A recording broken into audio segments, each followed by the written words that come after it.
अरब सागर की काली रात में भारतीय नेवी के रडार पर अचानक एक ऐसी रहस्यमयी नाव दिखाई दी जिसने दिल्ली से लेकर इस्लामाबाद तक खतरे की घंटियां बजा दी। और कुछ अधिकारियों को डर था कि अगर उस नाव का सच सामने नहीं आया तो दो परमाणु ताकतों के बीच युद्ध शुरू हो सकता है। 26 नवंबर 2008। मुंबई अभी भी गोलियों, धमाकों और चीखों की यादों से कांप रहा था। ताज होटल की जली हुई दीवारें। लेकिन इन्हीं सब के बीच अरब सागर में कुछ ऐसा होने वाला था जिसके बारे में आम लोगों को कभी पूरी सच्चाई नहीं बताई गई। दिल्ली में इंटेलिजेंस एजेंसियों के बीच तुरंत हलचल शुरू हुई। पूरे देश में गुस्सा उबल रहा था। टीवी चैनल युद्ध की मांग कर रहे थे। संसद में सवाल उठ रहे थे कि आखिर भारत कब जवाब दे। उधर अरब सागर में भारतीय युद्धपोत लगातार उस संदिग्ध नाव का पीछा कर रहे थे। नेवी कमांडर्स के सामने सबसे कठिन फैसला था, क्या वे उस नाव को रोकें या सिर्फ नजर बनाए रखें।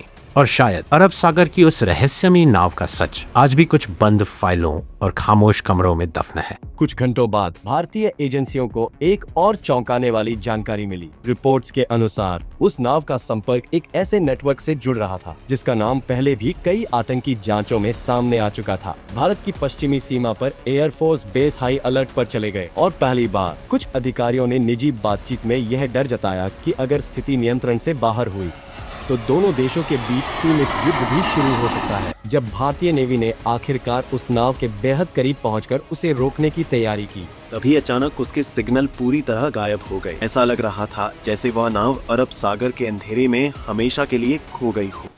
कई दिनों तक एजेंसियां उसके बारे में जानकारी जुटाती रहीं। कुछ रिपोर्ट्स में दावा हुआ कि वह सिर्फ एक सामान्य नाव थी, जबकि कुछ अधिकारियों ने माना कि मामला कहीं ज्यादा गंभीर था।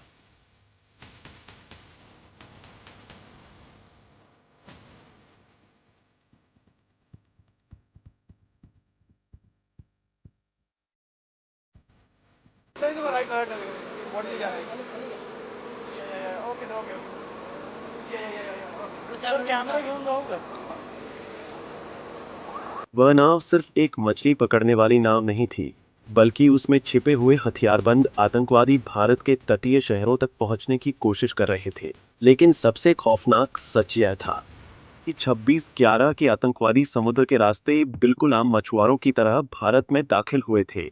इंडियन नेवी को उस दिन अगर वह नाव दिख जाती तो यह हमला नहीं होता। उस हमले में करीब 166 मासूमों की जान गई।